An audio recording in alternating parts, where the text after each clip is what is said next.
ವೀಕ್ಷಕರೇ ನಮಸ್ಕಾರ. ಇವತ್ತಿನ ಆಯುಷ್ಮಾನ್ ಭವ ಕಾರ್ಯಕ್ರಮಕ್ಕೆ ತಮಗೆ ಸ್ವಾಗತ. ಹಿಂದಿನ ಈ ಸಂಬಂಧಪಟ್ಟಂತಹ ಒಂದು ನಾವು ಈಟಿಂಗ್ ಹ್ಯಾಬಿಟ್ ಬಗ್ಗೆ ಒಂದು ಇದರಲ್ಲಿ ಹಿಂದಿನ ಕಂತಲ್ಲಿ ಚರ್ಚೆ ಮಾಡಿದ್ವಿ. ತಾವು ನೋಡಿರ್ಬೋದು, ಡಾಕ್ಟರ್ ಗುರುಚಂದ್ರ ನಮಗೆ ಮಾಹಿತಿಯನ್ನು ಕೊಡ್ತಾ ಇದ್ರು. ಇವತ್ತಿನ ಕಂತಲ್ಲಿ ಕೂಡ ನಾವು ಡಾಕ್ಟರ್ ಗುರುಚಂದ್ರ ಅವರ ಜೊತೆಗೆ ಮಾತುಕತೆಯನ್ನು ಮುಂದುವರಿಸ್ತೀವಿ. ಅದಕ್ಕೆ ಸಂಬಂಧಪಟ್ಟಂತೆ ಹಿಂದಿನ ಕಂತಲ್ಲಿ ನಾವೇನು ತಿನ್ನುವ ಅಭ್ಯಾಸ, ದುರಭ್ಯಾಸ, ಚಾಳಿ ಅಂತ ಏನು ಹೇಳ್ತೀವಿ, ಅದ್ರ ಬಗ್ಗೆ ಅವರು ಹೀಗೆ ಬೇಕು ಹೀಗೆ ಬೇಡ ಅಂತ ಹಲವಾರು ವಿಷಯವನ್ನು ನಮಗೆ ಕೊಟ್ಟಿದ್ರು. ಆಲೋಪತಿಯಲ್ಲೂ ಕೂಡ ಸಾಕಷ್ಟು ಈ ಥರ ಜೀವನ ಶೈಲಿಗೆ ಸಂಬಂಧಪಟ್ಟಿದ್ದು ಎಲ್ಲ ಪತಿಗಳಲ್ಲೂ ಇದೆ. ಅದರಲ್ಲಿ ಇದಕ್ಕೆ ಬೇರೆ ಅದಕ್ಕೆ ಬೇರೆ ಅಂತಿಲ್ಲ. ಈ ಆಲೋಪತಿ, ಹೋಮಿಯೋಪತಿ ಅಥವಾ ಇನ್ನೊಂದು ಇದು ವ್ಯತ್ಯಾಸ ಆಗೋದೇನೆ ಅವರ ರೋಗ ಲಕ್ಷಣವನ್ನು ಅರ್ಥ ಮಾಡ್ಕೊಳ್ಳೋದು, ಆಮೇಲೆ ಮುಂದೆ ಟ್ರೀಟ್ಮೆಂಟ್ ಮಾಡೋದ್ರಲ್ಲಿ ಬೇರೆ ಬೇರೆದ್ದು ಒಂದೊಂದು ಲಾಜಿಕ್ಕು ಬೇರೆ ಬೇರೆ ಹೋಗ್ತದೆ. ಆದರೆ ಮನುಷ್ಯನ ಆರೋಗ್ಯ ಅಥವಾ ಜೀವನ ಶೈಲಿ ವಿಷಯಕ್ಕೆ ಬಂದಾಗ ಬಹುತೇಕ ಸಂದರ್ಭದಲ್ಲಿ ಎಲ್ಲ ಒಂದೇ ಇರುತ್ತೆ. ಅಥವಾ ಅವರ ದೃಷ್ಟಿಕೋನ ಏನು ಭಾಳ ವ್ಯತ್ಯಾಸ ಇರೋದಿಲ್ಲ. ಇವತ್ತು ನಾವು ತಿನ್ನುವ ಅಭ್ಯಾಸ ಅಥವಾ ದುರಭ್ಯಾಸ ಚರ್ಚೆಯನ್ನು ಮುಂದುವರಿಸ್ತಾ ಇವತ್ತಿನ ಕಂತಲ್ಲಿ ನಾವು ಉಪವಾಸದ ಬಗ್ಗೆ ತಿಳ್ಕೊಳ್ಳೋಣ. ಯಾಕೆ ಭಾಳ ಮಹತ್ವದ್ದು ವಿಷಯ. ಡಾಕ್ಟರ್ ಗುರುಚಂದ್ರ ಕ್ಯಾನ್ಸರ್ ಸರ್ಜನ್, ಹಾಗಾಗಿ ಅವರಿಗೆ ಉಪವಾಸದ ಬಗ್ಗೆ ಮತ್ತೊಂದು ಸ್ವಲ್ಪ ಹೆಚ್ಚಿನ ಗಮನ ಇದೆ. ಅದಕ್ಕೆ ಮಹತ್ವದ ಸಂದರ್ಭ ಬಂದಾಗ ಹೇಳ್ತಾರೆ. ಅದೇ ಥರ ನಾವು ಜೀವನ ಶೈಲಿ ಮತ್ತು ಹ್ಯಾಬಿಟ್ಸ್ ಅಂದರೆ ಅಭ್ಯಾಸ ಅಥವಾ ದುರಭ್ಯಾಸ ಎರಡು ಕೂಡಿ ಬರುತ್ತೆ. ಹ್ಯಾಬಿಟ್ಸ್ ಅಂದರೆ ಎಲ್ಲದೂ ಬರುತ್ತೆ, ಮತ್ತು ನಿದ್ದೆ, ಈ ಥರ ಹಲವಾರು ವಿಷಯಗಳ ಬಗ್ಗೆ, ಅಂದರೆ ಸ್ವಸ್ಥ ಜೀವನಕ್ಕೆ ಸೂತ್ರಗಳು, ಇದನ್ನು ಚರ್ಚೆಯನ್ನು ಮುಂದುವರಿಸೋಣ. ಬನ್ನಿ ಡಾಕ್ಟರ್ ಗುರುಚಂದ್ರ ಅವ್ರನ್ನ ಮಾತಾಡಿಸಿ ಬರೋಣ. ಡಾಕ್ಟರ್ ನಮಸ್ಕಾರ. ನಮಸ್ಕಾರ. ಇವತ್ತಿನ ಆಯುಷ್ಮಾನ್ ಭವ ಕಾರ್ಯಕ್ರಮಕ್ಕೆ ತಮಗೆ ಸ್ವಾಗತ. ನಾನು ಈಗಾಗಲೇ ಇಂಟ್ರೊಡಕ್ಷನ್ನಲ್ಲಿ ಎಂಕರಿಂಗ್ನಲ್ಲಿ ಹೇಳಿದಾಗಲೇ ನಮ್ಮ ತಿನ್ನುವ ಅಭ್ಯಾಸ ಬಗ್ಗೆ, ಈಟಿಂಗ್ ಹ್ಯಾಬಿಟ್ಸ್ ಬಗ್ಗೆ ಇವತ್ತಿನ ಚರ್ಚೆಯನ್ನು ಮುಂದುವರಿಸೋಣ. ಇದರಲ್ಲಿ ನೀವು ಸಾಕಷ್ಟು ಹಿಂದಿನ ಕಂತಲ್ಲಿ ನಮಗೆ ಏನು ತಿನ್ನಬೇಕು, ಯಾವಾಗ ತಿನ್ನಬೇಕು, ಎಷ್ಟು ಸರಿ ತಿನ್ನಬೇಕು, ಹೇಗೆ ತಿನ್ನಬಾರದು ಅದನ್ನು ಸಾಕಷ್ಟು ನಮಗೆ ವಿವರವನ್ನು ಕೊಟ್ಟಿದ್ರಿ. ಈಗ ನಾನು ಅದರದ್ದು ಇನ್ನೊಂದು ಇದಕ್ಕೆ ಹೇಳ್ತೀನಿ, ಉಪವಾಸ. ನಮ್ಮ ಸಂಸ್ಕೃತದಲ್ಲಿ ಒಂದು ಮಾತಿದೆ, ಲಂಗಣಂ ಪರಮೌಷಧಿ ಅಂತ. ಅಂದರೆ ಇದು ಏನು ತಿನ್ನಲಿಲ್ಲ ಅಂದ್ರೆ ಅದರಂಥ ದೊಡ್ಡ ಔಷಧ ಇನ್ಯಾವುದೂ ಇಲ್ಲ ಅಂತ. ಉಪವಾಸ ಬಿದ್ದುಬಿಟ್ರೆ ಎಲ್ಲ ಸರಿ ಹೋಗ್ತದೆ, ಇಂಡೈಜೆಷನ್, ಹಲವಾರು ಸಮಸ್ಯೆಗಳು ಪರಿಹಾರ ಆಗುತ್ತೆ. ಸೊ ಈ ಉಪವಾಸದ ಬಗ್ಗೆ ನಮ್ಮ ವೇದದಲ್ಲಿ ಬಹಳ ಮಹತ್ವದ್ದು ಕೊಟ್ಟಿದ್ದಾರೆ. ಅದು ಬಹುಶಃ ಅದರಿಂದಾಗಿ ಕಾರಣದಿಂದ ಬಹುತೇಕ ನಮ್ಮ ಜಗತ್ತಿನ ಎಲ್ಲ ಜನಸಂಖ್ಯೆ, ಮುಖ್ಯವಾದಂಥ ನಮ್ಮ ಹಿಂದೂ ಧರ್ಮ ಇರ್ಬೋದು, ಕ್ರಿಶ್ಚಿಯಾನಿಟಿ ಇರ್ಬೋದು, ಇಸ್ಲಾಂ ಇರ್ಬೋದು, ಎಲ್ಲದರಲ್ಲೂ ಕೂಡ ಧಾರ್ಮಿಕವಾಗೇ ಅದನ್ನು ಸೇರಿಸಿದ್ದಾರೆ. ನಮ್ಮ ಹಿಂದೂ ಧರ್ಮದಲ್ಲಂತೂ ಸ್ವಾಭಾವಿಕವಾಗಿ ನಾವು ಏಕಾದಶಿ ಉಪವಾಸ ಮಾಡೋ ಪದ್ಧತಿ ಇದೆ. ಅದು ಕಡೆಗೆ ಅದರದ್ದು ಅರ್ಥವನ್ನು ಮಾಡ್ಕೊಳ್ಳೋದ್ರೆ ಅದು ಎಲ್ಲೆಲ್ಲೋ ಏಕಾದಶಿ ಉಪವಾಸ, ಆಚೆ ಮನೆ ಸುಬ್ಬಮ್ಮನಿಗೆ ಅಂತೇಳಿ ಉಪ್ಪಿಟ್ಟು ಅವಲಕ್ಕಿ ಪಾಯಸ ತಿನ್ನೋ ಪದ್ಧತಿ ಬಂದಿದೆ. ಆದರೆ ಮೂಲ ಉಪವಾಸಕ್ಕೆ ನಿಮ್ಮ ವೈದ್ಯ ವಿಜ್ಞಾನದಲ್ಲಿ, ಆರೋಗ್ಯ ವಿಜ್ಞಾನದಲ್ಲಿ ಬಹಳ ಮಹತ್ವ ಇದೆ ಅಂತ ನಾವು ಕೇಳ್ಪಟ್ಟಿದ್ದೀವಿ. ಸೊ ಉಪವಾಸ ಏನಕ್ಕೆ ಬೇಕು, ಹೇಗೆ ವರ್ಕ್ ಆಗುತ್ತೆ? ಉಪವಾಸ, ಫಾಸ್ಟಿಂಗ್ ಆಕ್ಚುಲಿ ತುಂಬಾನೇ ಒಳ್ಳೆ subject and important question. And ನಮ್ಮ ಈ ಹ್ಯೂಮನ್ ಬಾಡಿ ಹೆಲ್ತ್ ಅಂತ ಹೇಳ್ತಾರೆ, ಅದಕ್ಕೋಸ್ಕರ ಒಂದು ಅದರ್ ಮೇಜರ್ ಪಿಲ್ಲರ್ ಅಂತ ಹೇಳ್ಬೋದು. ಈ ಫುಡ್ ಹೆಂಗೆ ನಮಗೆ ನ್ಯೂಟ್ರಿಷನ್ಗೋಸ್ಕರ ಬೇಕಾಗುತ್ತಲ್ಲ, ಬಾಡಿ ತನ್ನ ಒಳಗಾಗಿರೋ ಒಂದು ರಿಪೇರ್ ಮಾಡ್ಕೊಳೋದಕ್ಕೆ, ಇಂಜುರೀಸ್ ನ ರಿಪೇರ್ ಮಾಡ್ಕೊಳೋದಕ್ಕೆ ಈ ಫಾಸ್ಟಿಂಗ್ ಅನ್ನೋದು ಅನದರ್ ಪಿಲ್ಲರ್. ಸೊ ಅದು ಬೇಕೇ ಬೇಕು. ನಾನು ಅದಕ್ಕಿಂತ ಮೊದಲೇ ನಾನು ಒಂದು ಪ್ರಶ್ನೆ ಕೇಳ್ತೀನಿ, ಉಪವಾಸ ಅಂದ್ರೆ ಏನು? ಉಪವಾಸ ಅಂದ್ರೆ ಏನು ಅಂತಂದ್ರೆ ಬೇಸಿಕಲಿ ನಾವು ನಮ್ಮ ಬಾಡಿ ಒಳಗಡೆ ಏನೇನು ತಿನ್ನೋ ಅಂಶಗಳಿರುತ್ತೆ ಅದನ್ನ ಎಷ್ಟಾಗುತ್ತೆ ಸಾಧ್ಯ, ಡಿಪೆಂಡಿಂಗ್ ಆನ್ ದಿ ಪರ್ಸನ್, ಎಷ್ಟಾಗುತ್ತೆ ಅಷ್ಟು ಸಾಧ್ಯ ಸ್ಟಾಪ್ ಮಾಡೋದು for A particular period of time. ಕೆಲವೊಬ್ಬರಿಗೆ 16 ಗಂಟೆ ನಿಲ್ಲಿಸ್ಬೋದು, ಕೆಲವೊಬ್ಬರಿಗೆ 24 hours ನಿಲ್ಲಿಸ್ಬೋದು, ಕೆಲವೊಬ್ರು 36 hours ನಿಲ್ಲಿಸ್ಬೋದು.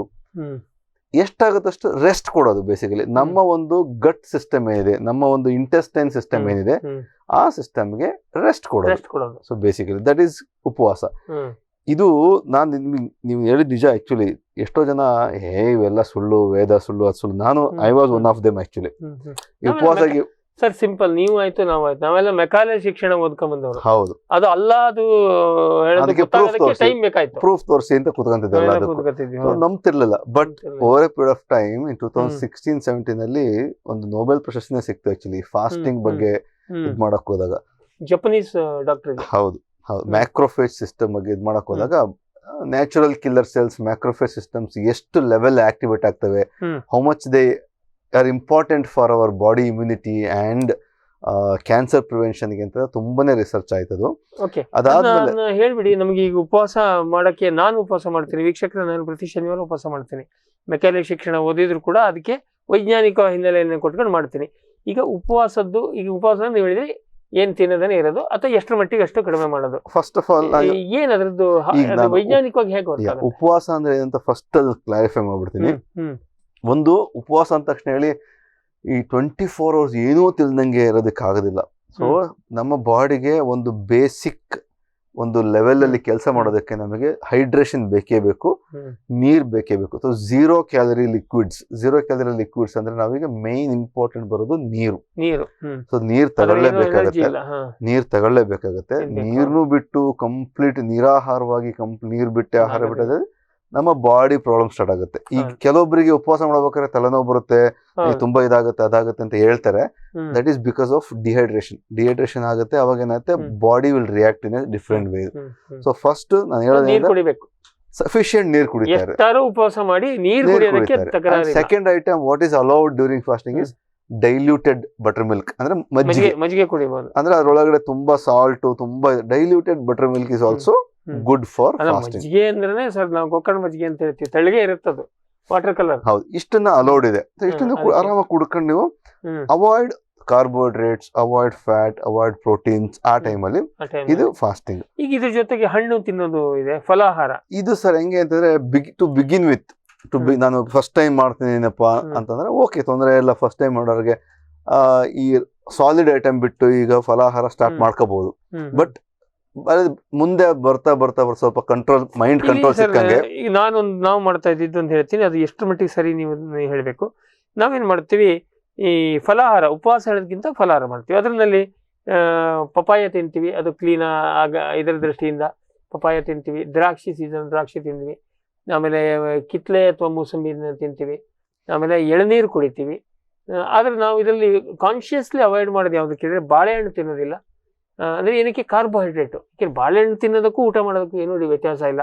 ಸೇಬು ಹಣ್ಣು ತಿನ್ನೋದಿಲ್ಲ, ಖರ್ಜೂರದಂತ ತಿನ್ನೋದಿಲ್ಲ, ಆಮೇಲೆ ಸ್ವಾಭಾವಿಕ ಹಲಸಿನ ಹಣ್ಣು ತಿನ್ನೋದಿಲ್ಲ. ಈ ಥರದ್ದು ಯಾವುದು ಕಾರ್ಬೋಹೈಡ್ರೇಟ್ ಅನ್ನು ಹೆಚ್ಚು ಪ್ರಮಾಣದಲ್ಲಿ ಕೊಡುತ್ತೋ ಅದನ್ನು ಹಂಗೆ ಕೇಳಿದ್ರೆ ನೀವು ಕಲ್ಲಂಗಡಿನಲ್ಲೂ ಸಕ್ಕರೆ ಅಂಶ ಇದೆ, ಅದು ಮತ್ತೆ ಅಗೇನ್ ಕಾರ್ಬೋಹೈಡ್ರೇಟ್, ಬಟ್ ಬಹಳ ಕಡಿಮೆ ಇರುತ್ತೆ. ಈಗ ಬಿಫೋರ್ ಆನ್ಸರಿಂಗ್ ದಿಸ್ ಕ್ವಶನ್ ನಾನು ನಿಮಗೆ ಫಾಸ್ಟಿಂಗ್ ಅಲ್ಲಿ ನಮ್ಮ ಬಾಡಿ ಒಳಗಡೆ ಏನೇನ್ ಚೇಂಜ್ ಆಗುತ್ತೆ ಅದೇ ಹೇಳ್ತೀನಿ. ಅದೇ ಹೇಳಿದ್ರೆ ನಿಮಗೆ you will get a proper correct answer ಅನ್ಸುತ್ತೆ. ನಮ್ಮ ಫಾಸ್ಟಿಂಗ್ ಅಲ್ಲಿ ದಿ ಮೂಮೆಂಟ್ ನಾವು ಫಾಸ್ಟಿಂಗ್ ಮಾಡ್ತಿದೀವಿ ಅಂದ ತಕ್ಷಣ ಫಸ್ಟ್ 7-8 hours ಅಲ್ಲಿ ಏನಾಗುತ್ತೆ, ನಮ್ಮಲ್ಲಿರೋ ಎಕ್ಸೆಸ್ ಕಾರ್ಬೋಹೈಡ್ರೇಟ್ ನಿಧಾನಕ್ಕೆ ಖಾಲಿ ಆಗ್ತಾ ಬರುತ್ತೆ. ಅದಾದ್ಮೇಲೆ ನೆಕ್ಸ್ಟ್ 8 hours ಏನಿದೆ ಅಲ್ಲಿ ನಮ್ದು ಫ್ಯಾಟ್ ಬರ್ನ್ ಆಗ್ತಾ ಹೋಗುತ್ತೆ, ಜಮಾ ಆಗಿಟ್ಟಿದ್ದು ಫ್ಯಾಟ್ ನಿಧಾನಕ್ಕೆ. ಬಿಕಾಸ್ ನಮ್ಮ ಬ್ರೈನ್ ಫಾಸ್ಟಿಂಗ್ ಇದೆ ಅಂತೇಳಿ ನಮ್ಮ ಬ್ರೈನ್ ಏನ್ ಕೆಲಸ ನಿಲ್ಸಿಲ್ಲ. ಬ್ರೈನ್ಗೆ ಎನರ್ಜಿ ಬೇಕೇ ಬೇಕು. ಅಂಡ್ ಬ್ರೈನ್ ಎನರ್ಜಿ ಎಲ್ಲಿಂದ ಬರುತ್ತೆ ಅಂದ್ರೆ ಗ್ಲುಕೋಸ್ ಇಂದ ಬರಲ್ಲ. ಬ್ರೈನ್ಗೆ ಸಪರೇಟ್ ಸಿಸ್ಟಮೇ ಬೇರೆ ಇದೆ. ಅಲ್ಲಿಗೆ ಕೀಟೋನ್ ಬಾಡೀಸ್ ಅಂತ ಹೇಳ್ತೀವಿ. ಕೀಟೋನ್ ಬಾಡೀಸ್, ಅದು ಕೀಟೋನ್ ಬಾಡೀಸ್ ನಾವೇನೇ ತಿಂದ್ರು ಅದು ನಮ್ಮ ಬಾಡಿ ಒಳಗೆ ಶುಗರ್ ತಿನ್ಲಿ ಫ್ಯಾಟ್ ತಿನ್ಲಿ ಅದು ಕನ್ವರ್ಟ್ ಆಗಿ ಕೀಟೋನ್ ಬಾಡಿ ಆಗಿ ಅಲ್ಲಿ ಹೋದ್ರಷ್ಟೇ ಬ್ರೈನ್ಗೆ ಎನರ್ಜಿ ಸಿಗೋದು. ಇಲ್ಲ ಅಂದ್ರೆ ಬ್ರೈನ್ ಗ್ಲುಕೋಸ್ ಯೂಸ್ ಮಾಡಲ್ಲ. ಸೊ ಕೀಟೋನ್ ಬಾಡೀಸ್ ಬೇಕಾಗುತ್ತೆ. ಕೀಟೋನ್ ಬಾಡೀಸ್ ಅಲ್ಲಿ ಸ್ಟಾರ್ಟ್ ಆಗ್ತಾ ವರ್ಕ್ ಆಗುತ್ತೆ ಅಲ್ಲಿ. So brain will be active. ಅದಾಗಿ ನೆಕ್ಸ್ಟ್ ಆಫ್ಟರ್ 18 hours ಏನಾಗ್ತದೆ, ನಿಮಗೆ ಸ್ಲೋಲಿ ಕೀಟೋನ್ ಬಾಡಿ ಕಡಿಮೆ ಆಗ್ತಾ ಬರುತ್ತೆ. And then protein will start get utilised. ಇಲ್ಲ ಬರೋದಿಲ್ಲ. ಹಂಗಾಗಿ ನಿಮಗೆ ಫ್ಯಾಟ್ ಬರ್ನಿಂಗ್ ಹೆಲ್ಪ್ ಆಗುತ್ತೆ. ನಮ್ಮ ಒಂದು ಎಕ್ಸೆಸ್ ಕಾರ್ಬೋಹೈಡ್ರೇಟ್ ಕಡಿಮೆ ಆಗುತ್ತೆ. ಬಾಡಿ ಒಳಗಡೆ ಸೆಲ್ಯುಲರ್ ಲೆವೆಲ್ ಅಲ್ಲಿ ಏನಾಗುತ್ತೆ ಅಂತಂದ್ರೆ, ಒಂದು ಫಾಸ್ಟಿಂಗ್ ಅಲ್ಲಿ ನಿಮ್ಮ ಇನ್ಸುಲಿನ್ಸ್ ಲೆವೆಲ್ ಏನಿರುತ್ತೆ, ನಮ್ಮ insulin level will be very at the basal level. ಎಷ್ಟು ಬೇಕು ಅಷ್ಟೇ ಇರ್ತದೆ. ಈ ಇನ್ಸುಲಿನ್ ನಾವು ಇನ್ನೊಂದು ವರ್ಡ್ ಅಲ್ಲಿ ಹೇಳ್ತೀವಿ, ಇನ್ಸುಲಿನ್ ಬಾಹುಬಲಿ ಹಾರ್ಮೋನ್ ಅಂತ ಹೇಳ್ತೀವಿ. It's A very good hormone and it's A very dangerous hormone. Very good hormone ಏನಕ್ಕೆ ಅಂತಂದ್ರೆ ನಮ್ಮ ಶುಗರ್ ಕಂಟ್ರೋಲ್ ಮಾಡಕ್ ಬೇಕೇ ಬೇಕು. ಅಂಡ್ ಅದು ಎಕ್ಸೆಸ್ ಆಯ್ತು ಅಂತಂದ್ರೆ, ಪ್ರತಿ ಸಲ ತಿಂದು ಇನ್ಸುಲಿನ್ ಲೆವೆಲ್ ನಾವು ಮೇಲೇನೆ ಇಡ್ತೀವಿ ಅಂತಂದ್ರೆ that becomes a very big Baahubali hormone ಅಂತ ಹೇಳ್ತೀವಿ. Very dangerous for entire body. ಈಗ ಯಾಕೆ ನಾವು ಏನೇನ್ ತಿನ್ಬೇಕು ಏನೇನ್ ತಿನ್ಬಾರ್ದು ಅಂತ ಏನಕ್ಕೆ ಇದ್ ಮಾಡಿದ್ರೆ ನಮ್ಮ ಪೂರ್ವಜರು ನಿಲ್ಸಿದ್ರಿ? ಏನ್ ಕೇಳಿದ್ರೆ ಆಯ್ತು, ಪ್ರೋಟೀನ್ ಅನ್ನ ಕೆಲಸ ಮಾಡಕ್ ಶುರು ಮಾಡ್ತದೆ. ಆವಾಗ ಬಾಡಿ ಜೀವಕೋಶದಲ್ಲಿ ಏನಾಗುತ್ತೆ, ಉಪವಾಸ ಬಿದ್ರೆ ಏನ್ ಅನುಕೂಲ ಇಲ್ಲ. ಅದೇನಾಗ್ತದೆ, ನೀವು ರಿಸರ್ಚ್ ನೊಬೆಲ್ ಪ್ರೈಸ್ ಬಂದಿದ್ದು ಅಲ್ಲಿ ನಮ್ಮ ಬಾಡಿ ಒಳಗಡೆ ಈಗ ಹೆಂಗೆ ವೈಟ್ ಬ್ಲಡ್ ಸೆಲ್ಸ್ ಪ್ಲೇಟ್ಲೆಟ್ಸ್ ಅಂತ ಆತರ ಮ್ಯಾಕ್ರೋಫೇಜಸ್ ಮತ್ತೆ NK ಸೆಲ್ಸ್ ಅಂತ ಇದೆ, ನ್ಯಾಚುರಲ್ ಕಿಲ್ಲರ್ ಸೆಲ್ಸ್ ಅಂತ ಇದೆ. ಈ ಮ್ಯಾಕ್ರೋಫೇಜಸ್ ಏನಾಗ್ತಿದೆ, old damage cells they will start eating up and body cleansing ಅಂತ ಹೇಳ್ತೀವಿ. ಇನ್ನವೇ common language cleansing of our body system ಅಂತ ಹೇಳ್ಬೋದು.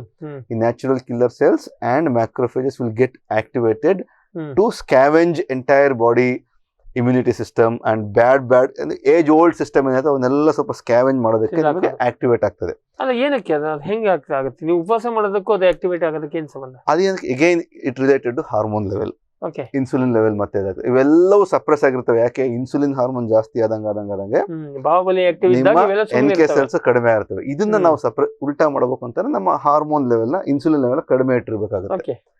ಅಗೈನ್ ನೀವು ಇನ್ನೊಂದು ಕ್ವಶನ್ ಕೇಳಿದ್ರಿ, ಈಗ ನಾವು ಆ ಫ್ರೂಟ್ಸ್ ತಿಂತೀವಿ, ಈ ಫ್ರೂಟ್ಸ್ ತಿಂತೀವಿ. ನಾವು ಇಲ್ಲಿ ಇನ್ನೊಂದು ಅಬ್ಸರ್ವ್ ಮಾಡ್ಬೇಕಾದ್ರೆ all fruits contain either glucose or fructose. So ಎರಡೂ ಸಹ ಆಕ್ಚುಲಿ ವಿಲ್ ಸೆಕ್ರೀಟ್ ಇನ್ಸುಲಿನ್. ನಾನು ಆಗ್ಲೇ ಹೇಳಿದ ಪ್ರಕಾರ ಇನಿಷಿಯಲ್ ಯಾರು ಬಿಗಿನಿಂಗ್ ಫಾಸ್ಟಿಂಗ್ ಮಾಡ್ಬೇಕು ಅಂತ ಇರ್ತಾರ ಅವ್ರಿಗೆ ಓಕೆ, ನೀರಾಯ್ತು, ಒಂದ್ ಸ್ವಲ್ಪ ಮಜ್ಜಿಗೆ ಆಯ್ತು, ಇಲ್ಲಪ್ಪ ನನಗೆ ತಡ್ಕೊಳಕ್ ಆಗಲ್ಲ ಅಂದ್ರೆ they can take fruits. But as and when the improve ಆದಂಗೆ ಸ್ವಲ್ಪ ಅದನ್ನು ಅವಾಯ್ಡ್ ಮಾಡಿದ್ರೆ ಇನ್ನ ಬೆಟರ್ ಫಾಸ್ಟಿಂಗ್ ಬೆನಿಫಿಟ್ ನಿಮಗೆ ಸಿಗೋ ಚಾನ್ಸ್ ಜಾಸ್ತಿ ಇರ್ತದೆ. ಇನ್ನೊಂದು ಈ ಫಾಸ್ಟಿಂಗ್ ಇನ್ನೇನೇನು ಅನುಕೂಲ ಆಗುತ್ತೆ ಅಂದ್ರೆ ಅಪಾರ್ಟ್ ಫ್ರಮ್ ನಮ್ಮ ಬಾಡಿ, ನೀವಲ್ಲ ಕ್ಲೀನ್ಸಿಂಗ್ ಇನ್ನು ಅರ್ಧಕ್ಕೆ ಬಿಟ್ರೆ ಈಗ ನಾಳೆದು ಇವು ತಯಾರಾಗಿ ಮ್ಯಾಕ್ರೋಫೇಜಸ್ ಪ್ರಾಕ್ಟಿಕಲಿ ಏನ್ ಮಾಡ್ತವೆ? ಈಗ ನಿಮ್ಮ ಕ್ಯಾನ್ಸರ್ ವಿಷಯದಲ್ಲಿ ಬಂದಾಗ ನೀವು ಇದಕ್ಕೆ ಬಹಳ ಮಹತ್ವ ಕೊಡ್ತೀರಿ ಅಂತ ನಾವು ಕೇಳಿ, ಉಪವಾಸಕ್ಕೆ. ಅದು ಕ್ಲೀನ್ಸಿಂಗ್ ಅಂದ್ರೆ ಈಗ ಪ್ರಾಕ್ಟಿಕಲಿ ಏನ್ ಮಾಡುತ್ತೆ? ಪ್ರಾಕ್ಟಿಕಲಿ ಏನ್ ಮಾಡುತ್ತೆ? ಕ್ಯಾನ್ಸರ್ಗೆ ಅದಕ್ಕೆ ಏನ್ ಸಂಬಂಧ? ಪ್ರಾಕ್ಟಿಕಲಿ ಏನ್ ಮಾಡುತ್ತೆ, ನಮ್ಮ ಬಾಡಿ ಒಳಗಡೆ ಈಗ ಇಂಟೆಸ್ಟೈನ್ ಸೆಲ್ಸ್ ಇರ್ಬೋದು ಅಥವಾ ಲಿವರ್ ಸೆಲ್ಸ್ ಇರ್ಬೋದು, ಬೇರೆ ಬೇರೆ ಸೆಲ್ಸ್ ಗಳು ಏಜ್ ಆದಂಗೆ ಆ DNA ಸಿಸ್ಟಮ್ ಏನಾಗುತ್ತೆ ರೀಪ್ಲೇಸ್ ಆಗ್ತಾ ಹೋಗುತ್ತೆ. ರೀಪ್ಲೇಸ್ ಆಗುತ್ತೆ. ಅಂಡ್ ರೀಪ್ಲೇಸ್ ಆಗ್ಬೇಕಾದ್ರೆ, ರಿಪ್ಲಿಕೇಟ್ ಆಗ್ಬೇಕಾದ್ರೆ DNA ಮ್ಯೂಟೇಷನ್ಸ್ ಅಂತ ಹೇಳ್ತೀವಿ ನಾವು. ಆ ಮ್ಯೂಟೇಷನ್ ಆಗಿರೋ ಸೆಲ್ಸ್ ನ ಇವು NK cells, macrophage cells detect ಮಾಡ್ಕೊಂಡ್ಬಿಟ್ಟು ನಾವು ಮ್ಯೂಟೇಟೆಡ್ ಸೆಲ್ಸ್ ನ ತೆಗೆದು ಆಚೆ ಹಾಕ್ಬಿಡ್ತೇವೆ. ಅದು ಕಾಲ್ಡ್ ಎಸ್ ಅಪೋಪ್ಟೋಸಿಸ್ ಅಂತ ಹೇಳ್ತೀವಿ ನಾವು ಅದಕ್ಕೆ. ಅಪೋಟೋಸಿಸ್ ಅಥವಾ ಅಪೋಪ್ಟೋಸಿಸ್ ಅಂದ್ರೆ removing of dead cells or injured cells from the body. Basically cancer ಅಂದ ತಕ್ಷಣ it all comes down to cellular level. ಈ ಸೆಲ್ಯುಲರ್ ಲೆವೆಲ್ ಅಲ್ಲಿ ನಮ್ಮ ಆಕ್ಟಿವಿಟಿ ಚೆನ್ನಾಗಿತ್ತು ಅಂದ್ರೆ, ಸೊ ಬೇಸಿಕಲಿ ನಾವ್ ಏನಂತ ಹೇಳ್ಬೋದು ಅಂದ್ರೆ ಈ ಪೊಲೀಸ್ ಕೀಪಿಂಗ್ ಅಂತ ಹೇಳ್ಬೋದು. NK ಸೆಲ್ಸ್ ಅಥವಾ ಮ್ಯಾಕ್ರೋಫೇಜಸ್ ನಾವು ಈ police men of our body. Removing of all our bad elements, bad cells R damage cells clean up ಮಾಡ್ಬೋದು. ಸೊ ಇದನ್ನ ನೀವು ಅವಕಾಶ ಕೊಟ್ರೆ, ಒಂದಿನ ನೀವು ಉಪವಾಸಕ್ಕೆ ಅವಕಾಶ ಮಾಡಿಕೊಟ್ರೆ, ಉಪವಾಸ ಮಾಡಿದ್ರೆ ಅವಾಗ ಅವೆಲ್ಲ ಕ್ಲೀನ್ ಅಪ್ ಆಗ್ತದೆ. ಸಾಕು. ನೀವಂದ್ರೆ ನಾವು ದಿವಸ ಮಾಡ್ಬೇಕು ಅಂದ್ರೆ ಹೆಂಗಿದೆ, ವಾರಕ್ಕೊಮ್ಮೆ ಇಲ್ಲ 2 ವಾರಕ್ಕೊಮ್ಮೆ. ಮೊದ್ಲು ಏಕಾದಶಿ ಯಾಕೆ ಬಂತಂದ್ರೆ ಏಕಾದಶಿ ಬರ್ತಿದ್ದೆ ತಿಂಗಳಿಗೆ ಒಮ್ಮೆ ಅನ್ಸುತ್ತೆ. ನೀವ್ ಹೇಳ್ಬೇಕು ತಿಂಗಳಿಗೆ 2 ಸಲ. ಸೊ ತಿಂಗಳಿಗೆ 2 ಸಲ ಮಾಡಿದ್ರು ಸಾಕಾಗತ್ತೆ ಆಕ್ಚುಲಿ. ಅದು ಯಾವತ್ತೊಂದಿನ ಫಿಕ್ಸ್ ಮಾಡ್ಲಿಲ್ಲ ಅಂದ್ರೆ ಇವ್ರು ಮಾಡೋದನ್ನೇ ಇಲ್ಲ, ನಾಳೆ ಮಾಡುವಂತ ಉಪವಾಸ ನಾಳೆ ಮಾಡುವಂತ. ಮತ್ತೆ ಇನ್ನೊಂದು ಏನಂತಂದ್ರೆ ಸರ್, ಆಕ್ಚುಲಿ ನೀವು those who fast and those who do not fast, ಇವೆರಡರ ಮಧ್ಯದಲ್ಲಿ ಕಂಪೇರ್ ಮಾಡ್ತು ಅಂತಂದ್ರೆ ದಿ ಮೈಂಡ್ ಕಂಟ್ರೋಲ್ ಅಂಡ್ ನಮ್ಮ ರೆಸೊಲ್ಯೂಷನ್, ಆ ಬಾಡಿ ಬಗ್ಗೆ ರೆಸೊಲ್ಯೂಷನ್ ನಾವು ಇದನ್ನೇ ಮಾಡ್ಬೇಕಂತ ಒಂದು ಕಂಟ್ರೋಲ್ ಏನಿರುತ್ತೆ ಅವ್ರಿಗೆ, ಯಾರು ಫಾಸ್ಟಿಂಗ್ ಮಾಡ್ತಾರೆ ಅವ್ರಿಗೆ ತುಂಬಾನೇ ಬರುತ್ತೆ. ಕಮಿಟ್ಮೆಂಟ್ ತುಂಬಾನೇ ಬರುತ್ತೆ, ಡಿಸಿಪ್ಲಿನ್ ಬರ್ತದೆ ಆಕ್ಚುಲಿ. ಯಾಕಂದ್ರೆ ಈಗ ನೋಡಿ ನೀವು 8 ಗಂಟೆ 9 ಗಂಟೆ ಫಾಸ್ಟಿಂಗ್ ಮಾಡಾದ್ಮೇಲೆ ನಮ್ಮ ಹ್ಯೂಮನ್ ಬಾಡಿ ಹೆಂಗಿರುತ್ತೆ ಅಂದ್ರೆ ತಿನ್ನು ಅಂತ ಹೇಳ್ತಾ ಇರುತ್ತೆ. ಅದನ್ನ ಕಂಟ್ರೋಲ್ ಮಾಡ್ತಾನೆ ಅಂದ್ರೆ ಅದನ್ನ ಕಂಟ್ರೋಲ್ ಮಾಡಿ ಮುಂದೆ ಹೋಗ್ತಾವಲ್ಲ, that gives a maximum power actually to mind.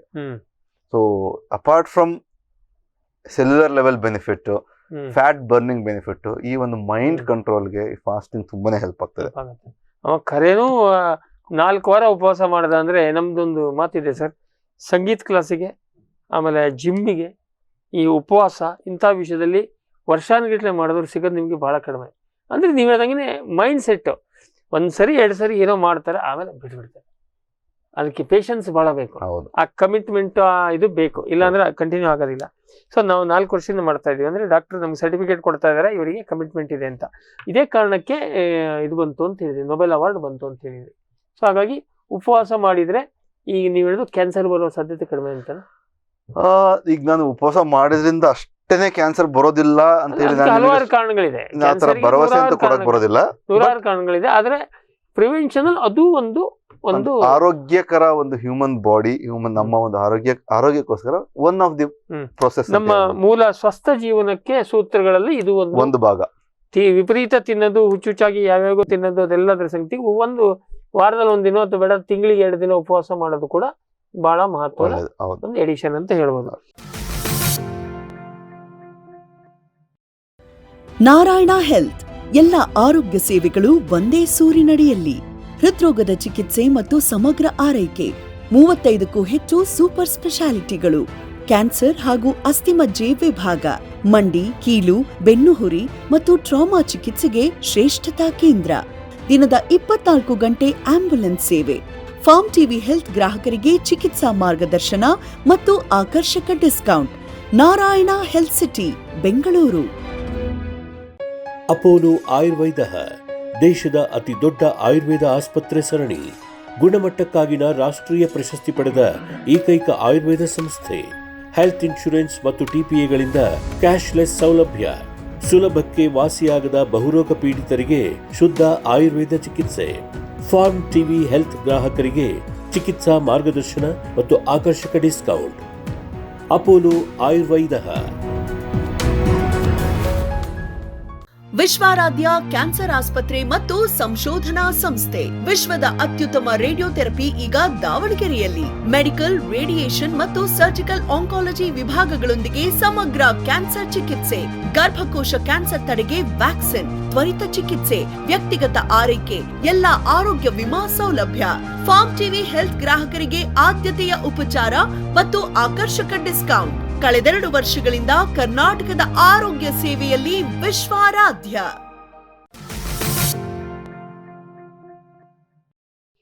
ಈಗ ನಾವು ತಿನ್ನುವ ಹ್ಯಾಬಿಟ್ ಬಗ್ಗೆ ಸಾಕಷ್ಟು ವಿಚಾರ ಮಾಡಿದ್ವಿ. ಈಗ ಇನ್ನೊಂದು ನಾವು ಜೀವನ ಶೈಲಿ, ನೀವು ಸ್ವಸ್ಥ ಜೀವನಕ್ಕೆ ಇದನ್ನೆಲ್ಲ ಸೂತ್ರಗಳಲ್ಲಿ ಹೇಳ್ತೀರಿ. ಜೀವನ ಶೈಲಿ ಏನದು? ಈ ನಾವು ಇತ್ತೀಚಿನ ದಿನಗಳಲ್ಲಿ ನೋಡ್ತಾ ಇರ್ಬೋದು, ನಮ್ಮ ಈ ಲೈಫ್ ಸ್ಟೈಲ್ ನಾವು ಸಣ್ಣ ಹುಡುಗರಿದ್ದ ಹೆಂಗಿತ್ತು, ಈಗ ನಮ್ಮ ಮಕ್ಕಳು ಹೇಗಿದ್ದಾರೆ, 1980s 90s ಹೆಂಗಿತ್ತು, ಇವಾಗ 2024 ಹೆಂಗಿದೆ ಅನ್ನೋದ್ರ ಬಗ್ಗೆ ಯೋಚನೆ ಮಾಡಿದ್ರೆ ಒಂದು ಐಡಿಯಾ ಬರ್ತದೆ ನಿಮಗೆ. ಸೊ ಹ್ಯಾಬಿಟ್ಸ್ ಅಂದ್ರೆ ಲೈಫ್ ಸ್ಟೈಲ್, ನಮ್ಮ ಲೈಫ್ ಸ್ಟೈಲ್ ಹೆಂಗಿರುತ್ತೆ. There are good habits, there are bad habits. ನಾನೀಗ ಒಂದು ಗುಡ್ ಹ್ಯಾಬಿಟ್ಸ್ ಬಗ್ಗೆ ಹೇಳ್ತೀನಿ. ಅಟ್ಲೀಸ್ಟ್ ಫಸ್ಟ್ ಥಿಂಗ್, ನೀವು ಹೇಳಿದ್ದು ಜೀವನ ಶೈಲಿ, ಹ್ಯಾಬಿಟ್ಸ್ ಎರಡು ಒಂದೇ. ಆಲ್ಮೋಸ್ಟ್ ನಮ್ಮ ಒಂದು ಭಾಗ, part of our life actually. ನಾವು ಹೆಂಗೆ ನಾವು ಉಳಿದಿರೋ ಟೈಮ್ನ, ನಮ್ಮ ಫ್ರೀ ಟೈಮ್ನ ಹೆಂಗೆ ಸ್ಪೆಂಡ್ ಮಾಡ್ತೀವಿ ಅನ್ನೋದ್ರ ಬಗ್ಗೆ ನಮ್ಮ ಲೈಫ್ ಸ್ಟೈಲ್ ಜೀವನ ಆಗುತ್ತೆ. ಈಗ ನಮ್ಮ ಫ್ರೀ ಟೈಮಲ್ಲಿ ನಾನು ಮೊಬೈಲ್ ಕೂತ್ಕೊಂಡು ನೋಡ್ತೀನಿ, ಸೋಫಾ ಮೇಲೆ ಮಲ್ಕೊಂಡ್ಬಿಡ್ತೀನಿ, ಟಿವಿ ನೋಡ್ತಾ ಕೂತ್ಕೊಂತೀನಿ, ಪಕ್ಕದಲ್ಲಿ ಒಂದು ಸ್ವಲ್ಪ ಚಿಪ್ಸ್ ಇಟ್ಕೊಂಡು ಕುತ್ಕೊಂಡ್ಬಿಡ್ತೀನಿ ಅಂದ್ರೆ ದಟ್ ಈಸ್ ಆಕ್ಚುಲಿ ನಮ್ಮ ಲೈಫ್ ಸ್ಟೈಲ್. ಅದು ಒಂದು ಲೈಫ್ ಸ್ಟೈಲೇ. ಅದ್ರ ಬದಲು ಒಂದು ಸ್ವಲ್ಪ ಮುಂದೆ ಹೋಗಿ ನಾವು develop our own habits, good habits. ಏನೇನು ಒಂದು ರೀಡಿಂಗ್ ಹ್ಯಾಬಿಟ್ಸ್ ಇರ್ಬೋದು. ಇವೆಲ್ಲ actually mind you I'm telling to improve our own health. ನಾನು ಇಲ್ಲಿ WHO ಹೆಲ್ತ್ ಡೆಫಿನೇಷನ್ ಏನ್ ಹೇಳ್ತೆ ಅಂದ್ರೆ, well being not only physically, mentally and socially. ಈ 3 ಅಂಶ ಬೇಕಾಗುತ್ತೆ actually. So mentally, physically and socially. ಇಲ್ಲಿ ನಾನು ಹೇಳ್ತಾರೆ, ಈಗ ನಾವು ಫಿಸಿಕಲಿ ಆಯ್ತು, ಈಗ ಫುಡ್, ನಮ್ಮ ಫುಡ್ ಏನಾಗುತ್ತೆ, ಅದು it helps in improving our physical health. ಈಗ ನಮ್ coming to our mind, mental health and social well being ಹೆಂಗ್ ಮಾಡ್ಬೇಕು, that comes the importance of habits here, life style and habits. ಈ ಗುಡ್ ಹ್ಯಾಬಿಟ್ಸ್ ಅಂದ ತಕ್ಷಣ ಏನಾಗುತ್ತೆ, ಈ ರೀಡಿಂಗ್ ಇರ್ಬೋದು, ಅಥವಾ ನಮ್ಮ ಸ್ಪೋರ್ಟ್ಸ್ ಆಕ್ಟಿವಿಟೀಸ್ ಇರ್ಬೋದು, ಅಥವಾ ಇನ್ನೊಂದು ಮೆಡಿಟೇಷನ್ ಇರ್ಬೋದು. So any type of meditation ನಿಮಗೆ ಅನುಕೂಲ ತರ ಮಾಡ್ಕೋಬಹುದು. ವೀಕ್ಷಕರು ನೆನ್ಪಿಟ್ಕೊಳ್ಳಿ, ಇವರು ಅಲೋಪತಿ ಡಾಕ್ಟರ್. ಮೆಡಿಟೇಷನ್ ಅಂದಾಕ್ಷಣ ನೀವು ಯಾವುದೋ ದೇವರಿಗೆ ತಗೊಂಡೋಗಿ ಸೇರಿಸಬೇಡಿ. ಏಕಾಗ್ರತೆ ಸಲುವಾಗಿ ಧ್ಯಾನ ಅಂದಾಕ್ಷಣ ನೀವು ಈಶ್ವರನ ಧ್ಯಾನ ಮಾಡಿ, ಗಣೇಶನ್ ಮಾಡಿ ಪಾಯಿಂಟ್ ಅಲ್ಲ. ಇವ್ರದ್ದು ದೃಷ್ಟಿಕೋನ ಏನಂದ್ರೆ ಏಕಾಗ್ರತೆಗೆ ಧ್ಯಾನ, ಬಾಡಿಯನ್ನ ಮನಸ್ಸನ್ನ ಕೂಲ್ ಮಾಡೋದಕ್ಕೆ, ಫೋಕಸ್ ಮಾಡೋದಕ್ಕೆ, ಅದೇ ಧ್ಯಾನ. ನೀವು ಧ್ಯಾನ ಅಂದಾಕ್ಷಣ ಜಪ ಮಾಡ್ಕೊಂಡು ಟಿವಿ ನೋಡೋದಲ್ಲ. ಅಂಡ್ 4ನೇ ಅಂಶ ಸ್ಲೀಪ್, ನಿದ್ದೆನೂ ಸಹ ಒಂದು ಲೈಫ್ ಸ್ಟೈಲ್ ಬರ್ತದೆ. ನಿಮಗೆ ಇತ್ತೀಚಿನ ದಿನಗಳಲ್ಲಿ ನಮ್ಮ ಎಷ್ಟೊಂದು IT ಫೆಲೋಸ್ ಅಥವಾ ಬಿಸ್ನೆಸ್ ಫೆಲೋಸ್ ಆಕ್ಚುಲಿ ಯೋಚನೆ ಮಾಡಿ ನೋಡಿರ್ಬೋದು. ಆಕ್ಚುಲಿ ಬರೀ 3 ಗಂಟೆ ನಿದ್ದೆ, 4 ಗಂಟೆ ನಿದ್ದೆ ಮಾಡ್ಕೊಂಡು ತುಂಬಾನೇ ಹಾರ್ಟ್ ಅಟ್ಯಾಕ್ ಆಗ್ಬೋದು ಅಥವಾ ಸ್ಟ್ರೋಕ್ ಆಗ್ಬೋದು. ತುಂಬಾನೇ ಇನ್ಸಿಡೆಂಟ್ಸ್ ಆಗಿದೆ. So sleep is very important part of our life. At least 6 to 7 hours of good sleep. 6 ಇಂದ 7 ಗಂಟೆ ಪಕ್ಕ. ಒಂದ್ ಹೆಂಗೆ ನಿದ್ದೆ ಮಾಡ್ಬೇಕು ಒಂದ್ ಕಡೆ ಕುಯ್ಕೊಂಡು ಹೋದ್ರು ಗೊತ್ತಾಗ್ಬಾರ್ದು. ಅಷ್ಟು ನಿದ್ದೆಯಲ್ಲೂ ಕೂಡ ತನ್ಮಯತೆ ಇರ್ಬೇಕು, ಡಿಸ್ಟರ್ಬ್ಡ್ ಇರ್ಬಾರ್ದು. ಏನಕ್ಕೆ ನಿದ್ದೆ ಏನಕ್ಕೆ ಬೇಕು? ನಿದ್ದೆಯಲ್ಲಿ ಸರ್ ಹೆಂಗೆ ಅಂದ್ರೆ ಸಪೋಸ್ ಇಂಜಿನ್ ನೀವು ಒಂದು ಕಾರ್ ಓಡಿಸ್ತಿದಾರೆ, ಒಂದು 1000 ಕಿಲೋಮೀಟರ್ 2000 ಕಿಲೋಮೀಟರ್ ಕಂಟಿನ್ಯೂಸ್ ಓಡಿಸ್ಬೋದು. ಅದೇ ಏನಾಗ್ತದೆ, ಕಂಟಿನ್ಯೂಸ್ ಓಡಿಸ್ದಂಗೆ ಒಂದು ರೀಜನರೇಟಿವ್ ಕೆಪಾಸಿಟಿ. ನಮ್ಮ ನಿದ್ದೆಯಲ್ಲಿ ನಮ್ಮ ಬೊವೆಲ್ ರೀಜನರೇಷನ್ ಆಗ್ಲಿ, ನಮ್ಮ ಮೈಂಡ್ ರೀಜನರೇಷನ್ ಆಗ್ಬೋದು, ರಿಪೇರಿ ಆಗುತ್ತೆ. ನಮ್ಮ ಭಾಷೆಯಲ್ಲಿ ನಮ್ಮ ಡ್ಯಾಮೇಜ್ ಆಗಿದ್ದೆಲ್ಲ ರಿಪೇರಿ ಆಗ್ತದೆ, ಇಮ್ಯುನಿಟಿ ರೀಜನರೇಷನ್ ಆಗ್ಬೋದು. ಇವೆಲ್ಲ this all happens at sleep level. Okay, ಅದರಲ್ಲೂ NREM ಅಂತ ಹೇಳ್ತೀವಿ, random I movement sleep and deep sleep ಅದ ಹೇಳ್ತಾರೆ. ಸುಮ್ಮನೆ ಸೂಪರ್ಫಿಷಿಯಲ್ ಮಲ್ಕೊಂಡಂಗೆ ಎದ್ದೆ ಆತರ ಅಲ್ಲ, A proper 7 hours, at least 6 to 7 hours of good sleep. So ಅದು ನಮ್ಮ ಒಳ್ಳೆ ಹ್ಯಾಬಿಟ್ಗಳಲ್ಲಿ ಅದು ಒಂದು ಡೆಫಿನೆಟ್ಲಿ. ಅದು ನಮ್ಮ ಒಟ್ಟಾರೆ ಜೀವನ ಶೈಲಿ ಅಥವಾ ಸ್ವಸ್ಥ ಜೀವನಕ್ಕೆ ಮಹತ್ವದ ಸೂತ್ರಗಳಲ್ಲಿ ನಿದ್ದೆ ಕೂಡ ಒಂದು. ಜನಗಳಿಗೆ ಗೊತ್ತಿರುತ್ತೆ ನಿದ್ದೆ ಹೆಚ್ಚಾದ್ರೆ ಏನಾಗ್ತದೆ, ಅತಿಯಾದ್ರೆ ಅಮೃತವೂ ಸಹ ವಿಷ ಆಗ್ತದೆ ಅಂತ ಹೇಳ್ತಾರೆ. ಹಂಗಾಗಿ ಡೆಫಿನೆಟ್ಲಿ ನಾಟ್ ಅಡ್ವೈಸಬಲ್. ಆಮೇಲೆ ಅವಾಗಿನ 10 ತಾಸು ನಿದ್ದೆ ಮಾಡಿದ್ರೆ ಸರಿಯಾದ ನಿದ್ದೆ ಬರೋದು. ಗುಡ್ ಸ್ಲೀಪ್ ಅಂತ ಹೇಳಿದ್ರೆ ಅದು ಬರೋದೇನೆ ಇಲ್ಲ. ಇನ್ನು 3 ಗಂಟೆ ಒದ್ದಾಡಿರ್ತೀವಿ, ಇಲ್ಲ ಸುಮ್ಮನೆ ಬೆಡ್ ಮೇಲೆ ಇಲ್ಲೇ ರಾತ್ರಿ 1 ಗಂಟೆ ಕೂತ್ಕೊಂಡು ಪೇಪರ್ ಓದೋದು, ಇವೆಲ್ಲ ಅದು ಬ್ಯಾಡ್ ಹ್ಯಾಬಿಟ್ ಅಲ್ಲಿ ಬರ್ತದೆ. ಮಾಡಬಾರದ ಸಮಯದಲ್ಲಿ ಯಾವ್ದೊಂದು ಮಾಡೋದು. ಸೊ ನೀವು ಹೇಳೋದು 6 ರಿಂದ 7 ಗಂಟೆ ಇದ್ರೆ ಗುಡ್ ಸ್ಲೀಪ್ ಬರುತ್ತೆ ಒಂದ್ ಮನುಷ್ಯಂಗೆ, ಅಷ್ಟು ಸಾಕು. ನಿದ್ದೆ ಒಂದ್ 3 ದಿನ ನಿದ್ದೆ ಮಾಡ್ಲಿಲ್ಲ ಏನಾಗ್ಬೋದು, ಮನುಷ್ಯ ಸತ್ತೋಗ್ತಾರ? ಸರ್ ಹಿಂಗೆ ಅಂತಂದ್ರೆ ಈಗ ದೇರ್ ಆರ್ ಎಪಿಸೋಡ್ಸ್ ನಾವು ನಮ್ಮ UG PG ಟ್ರೈನಿಂಗ್ ಟೈಮಲ್ಲಿ ಇದೆ ದಿವಸಗಳಿದೆ, 36 hours ನಿದ್ದೆ ಇಲ್ದಂಗೆ ಕೆಲಸ ಮಾಡೋದಿದೆ. Body can with stand, but ಎಲ್ಲಿವರೆಗೆ ಅನ್ನೋದು ಕ್ವಶನ್ ಅಲ್ಲಿ. ಈ ಇದ್ರನ್ನೆಲ್ಲ ಸೈನಿಕರಿಗೆ ಯುದ್ಧ ಭೂಮಿನಲ್ಲೆಲ್ಲ ಆತರ ಪ್ರಶ್ನೆ ಬರುತ್ತೆ, ಟ್ರೈನಿಂಗ್ ಆಗಿರುತ್ತೆ, ಟೆರರಿಸ್ಟ್ ಗಳಿಗೆ ಡೆಫಿನೆಟ್ಲಿ ಆಗಿರುತ್ತೆ. ಹೌದು, they are all well trained for that actually, and body will cope up with that. ಅವ್ರಿಗೆ over a period of time 1 year 2 years training ಕೊಟ್ಟು ಆ ಒಂದು ಯುದ್ಧಕ್ಕೋಸ್ಕರ ರೆಡಿ ಮಾಡಿದಾಗ ಏನಾಗುತ್ತೆ, ನಮ್ಮ ಬಾಡಿ ಲೆವೆಲ್ ಅಲ್ಲಿ ಹಾರ್ಮೋನ್ಸ್ ಲೆವೆಲ್ ಕೋಆಪರೇಟ್ ಮಾಡಿರ್ತಾರೆ, ಅಡ್ರಿನಲಿನ್ ಲೆವೆಲ್. ಮತ್ತೆ ಕೆಲವು ಡ್ರಗ್ಸ್ ಕೊಡ್ತಾರೆ, ಕೋಕೋ ಎಲೆ ತಿನ್ಸೋದು ರೂಢಿ ಬಂದಿದ್ದು ಅದೇ ಕಾರಣಕ್ಕೆ. ಕೋಕ್ ಅಲ್ಲಿಂದನೇ ಬಂದಿರೋದು, ಅದು ಎಕ್ಸ್ಟ್ರಾ ಅಂತ ಇಟ್ಕೊಂಡು. ಬಟ್ ನೀವ್ ಹೇಳೋದು ನಿದ್ದೆ ಬೇಕು, ಸತತ್ ಒಂದು 3 ದಿವಸ ನಿದ್ದೆ ಮಾಡಲಿಲ್ಲ ಸತ್ತೋಗ್ತಾರಂತ, ಆ ತರದೇನು ಇದೆಯಾ ರಿಸರ್ಚ್? ಕೆನಾಟ್ ಸೇ ಆಕ್ಚುಲಿ ಸತ್ತೋಗ್ತಾರೆ ಅಂತ ಆಗಲ್ಲ, ಬಟ್ ಡೆಫಿನೆಟ್ಲಿ ಬಾಡಿ ಒಳಗಡೆ ಚೇಂಜಸ್ ಬಂದೇ ಬಂದಿರುತ್ತೆ. ಮೆಂಟಲ್ ಆಗೋದಂತ ಗ್ಯಾರಂಟಿ. ಹೌದು, ಕಂಡ್ರೆ ಬೈಯಕ್ ಹೋಗ್ತಾನೆ ನಿದ್ದೆ. ಅನ್ಟ್ರೈನ್ಡ್ ಪರ್ಸನ್ಸ್ 36 hours ನಿದ್ದೆ ಮಾಡ್ಲಿಲ್ಲ ಅಂದ್ರೆ ಡೆಫಿನೆಟ್ಲಿ ಬಾಡಿ ಚೇಂಜಸ್ ಆಗಿರುತ್ತೆ. ಫಸ್ಟ್ ಆಫ್ ಆಲ್ ನಿದ್ದೆ ಬಂದೋಗ್ತದೆ, ಕೂತಲ್ಲೇ ನಿದ್ದೆ ಮಾಡ್ಬಿಡ್ತಾರೆ ಅಷ್ಟೇ, ಸಿಂಪಲ್. ಯಾಕೆಂದ್ರೆ ಬಾಡಿ ಅದಕ್ಕೆ ಅಡ್ಜಸ್ಟ್ ಆಗಿರೋದಿಲ್ಲ. ಸೊ ಹಾಗಾಗಿ ನೀವು ಹೇಳೋದು ಈ ಹವ್ಯಾಸಗಳು. ಆಮೇಲೆ ಇದರಲ್ಲಿ ಹವ್ಯಾಸ ಹೇಳುವಾಗ, ಹ್ಯಾಬಿಟ್ಸ್ ಸ್ಟಡಿ ಇಂಗ್ಲಿಷ್ ನಲ್ಲಿ ಹೇಳುವಾಗ ನೀವು ಬರೀ ಗುಡ್ ಹ್ಯಾಬಿಟ್ಸ್ ಬಗ್ಗೆ ಹೇಳಿದ್ರಿ, ಬ್ಯಾಡ್ ಹ್ಯಾಬಿಟ್ಸ್ ಬಗ್ಗೆ ಏನಂತೀರಿ? ಸ್ವಸ್ಥ ಜೀವನಕ್ಕೆ ಬ್ಯಾಡ್ ಹ್ಯಾಬಿಟ್ಸ್ ಇರಬಾರದು.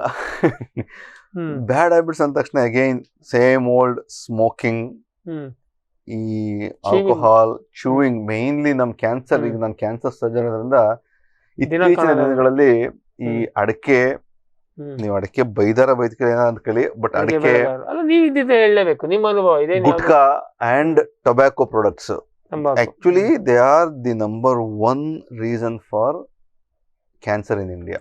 ನಮ್ಮ ಇಂಡಿಯಾದಲ್ಲಿ ಇಷ್ಟೊಂದು ಕ್ಯಾನ್ಸರ್ ಆಸ್ಪತ್ರೆಗಳು ತಯಾರಾಗೋದಕ್ಕೆ ಅವೇ ಕಾರಣ. ಹೌದು, in a way they are helping all cancer hospitals ಅಂತ ಹೇಳ್ಬೋದು ಈಗ. ಬಟ್ ಅವ್ರಿಗೆ ಗೊತ್ತಿರುತ್ತೆ, ಅದ್ರ ಮೇಲೆ ಬರ್ದಿರುತ್ತೆ, ಎಲ್ಲರ ಮೇಲೆ ಲೇಬಲ್ ಹಾಕಿರ್ತಾರೆ. ಇನ್ಫ್ಯಾಕ್ಟ್ ಸುಪ್ರೀಂ ಕೋರ್ಟ್ ರೂಲ್ ಪ್ರಕಾರ ಈಗ ಫೋಟೋನು ಹಾಕ್ಬೇಕು ಅಂತ ಹಾಕಿದ್ದಾರೆ. ಬಟ್ ಸ್ಟಿಲ್ ಜನಗಳು ಹೆಡ್ ಅಂಡ್ ನೆಕ್ ಕ್ಯಾನ್ಸರ್ ಅಂದ ತಕ್ಷಣ ಏನಾಗುತ್ತೆ, ಬಾಯಿ, ಗಂಟ್ಲು ಅಂಡ್ ಇಸೋಫೆಗಸ್ ಇವೆಲ್ಲದು ಮೇನ್ ಕ್ಯಾನ್ಸರ್ಗೆ ಕಾರಣ ಈ ಎಲೆ ಅಡಿಕೆ. ಇನ್ಫ್ಯಾಕ್ಟ್ ಎಲೆ ಅಡಿಕೆ, ಸುಣ್ಣ, ಟೊಂಬ್ಯಾಕೋ ಸೇರ್ತು ಅಂತಂದ್ರೆ ಇಟ್ ಇಸ್ ಅ ಪರ್ಫೆಕ್ಟ್ ಗೊಬ್ಬರ. ನಿಮ್ಮ ಈ ಫಾರ್ಮ್ ಟಿವಿ ಹೇಳ್ಬೋದು, ಇಟ್ಸ್ ಎ ಪರ್ಫೆಕ್ಟ್ ಗೊಬ್ಬರ ಕ್ಯಾನ್ಸರ್ಗೆ. ಒಳ್ಳೆ ಕ್ಯಾನ್ಸರ್ ಉತ್ಪತ್ತಿ ಮಾಡ್ಬೇಕು ಅಂದ್ರೆ ಈ 3 ಚೆನ್ನಾಗಿ ತಿಂದ್ರೆ ಸಾಕು. ತಂಬಾಕು ಸೇರ್ಕೊಂಡು. ಹೌದು, ಒರಿಜಿನಲಿ ನಮ್ಮ ಹ್ಯಾಬಿಟ್ ಅಲ್ಲಿ ತಂಬಾಕು ಇರಲಿಲ್ಲ, ಎಲೆ ಅಡಿಕೆ ಸುಣ್ಣ ಮಾತ್ರ ಇತ್ತು. ಬ್ರಿಟಿಷರು ಬರುವಾಗ ತಂಬಾಕು ಅಂತಂದ್ರು. ತಂಬಾಕು ನಮ್ಮ ದೇಶದ್ದಲ್ಲ, ಅದು ಆಮೇಲೆ ಸೇರ್ಕೊಂಡಿದ್ದು. ಈಗ ತಂಬಾಕು ತಿನ್ನುವುದಕ್ಕೋಸ್ಕರ ಅಡಿಕೆ ಎಲೆ ತಿನ್ನುವ ಪದ್ಧತಿ ಆಗಿದೆ. ಇದು ಉಲ್ಟಾ ಕೇಸು. ಏನಿವೆ ಅದೊಂದು. ಆಮೇಲೆ ಈಗ ಸ್ಮೋಕಿಂಗು ಬಹುಶಃ ಶ್ವಾಸಕೋಶದ ಕ್ಯಾನ್ಸರ್ಗೂ. ಹೌದು, smoking is related to almost all cancers in our body. You name a cancer, actually some are the other way genetic level ಅಲ್ಲಿ ಇಟ್ ಈಸ್ ರಿಲೇಟೆಡ್. ಬಾಯಿಯಿಂದ ಹಿಡಿದು ಲಂಗ್ ಕ್ಯಾನ್ಸರ್ ಇಂದ ಹಿಡಿದು stomach, pancreas, in fact kidney and bladder, urinary smoking. ರಕ್ತದಲ್ಲಿ ಈ smoking ಅಲ್ಲಿ ಏನಿಲ್ಲ ಅಂದ್ರೆ ಮಿನಿಮಮ್ ಒಂದು ನೋನ್ 64 ಕಾರ್ಸಿನೋಜನ್ ಆಯ್ತದೆ. ಕ್ಯಾನ್ಸರ್ ಉತ್ಪತ್ತಿ ಮಾಡೋದು 64 ಮೇನ್ ಕಾಂಪೋನೆಂಟ್ಸ್ ಇದಾವೆ. ಅದ್ ಬಿಟ್ಟು ಇನ್ನ ಸಾವಿರಾರು ಐಟಮ್ಗಳು ಆ ಸ್ಮೋಕಲ್ಲಿ ಇದೆ.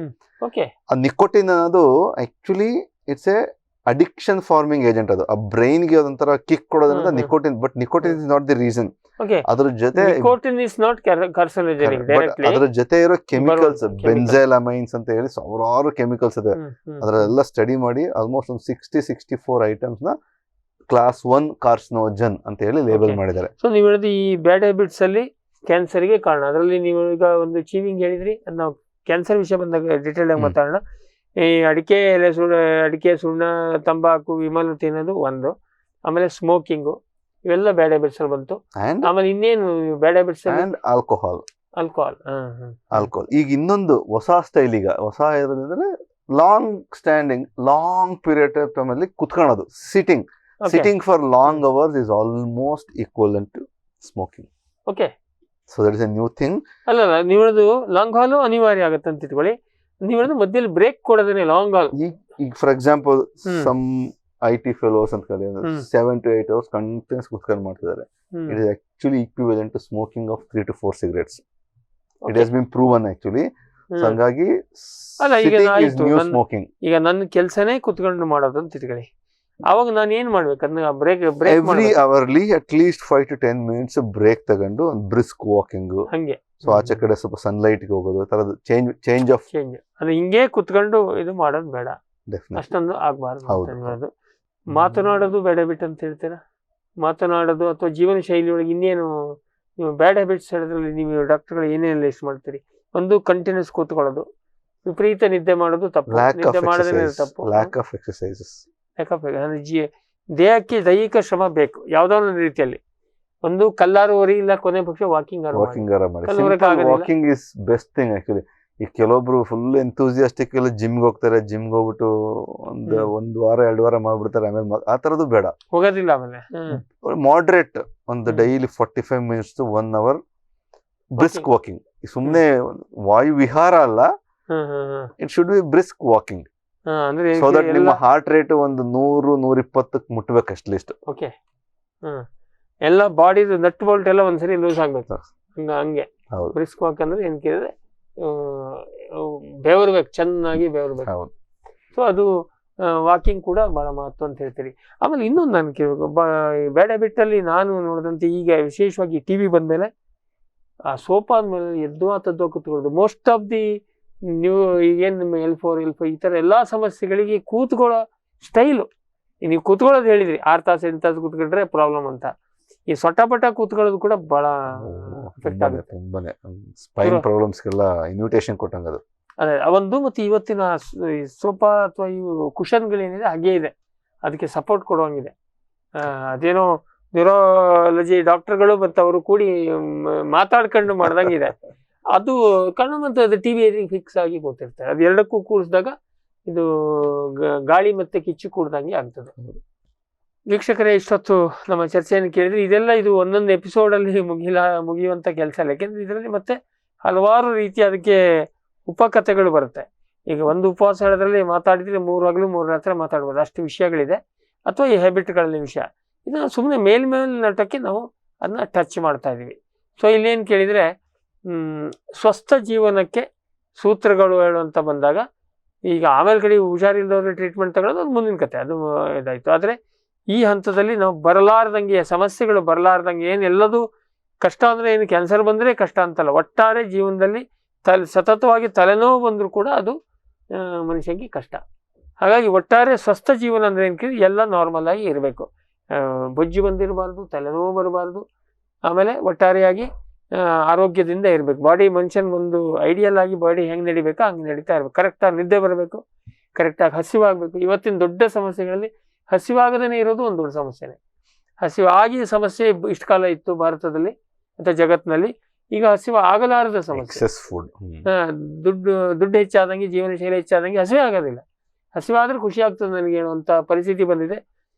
ಸೊ ಒಳ್ಳೆ ಬೆಡ್ ತಂದಿಯಾರ ದುಡ್ಡು ಕೊಟ್ಟು 25,000 ಕೊಟ್ಟು ನಿದ್ದೆ ಬರೋದಿಲ್ಲ, ಆಯ್ತಾ.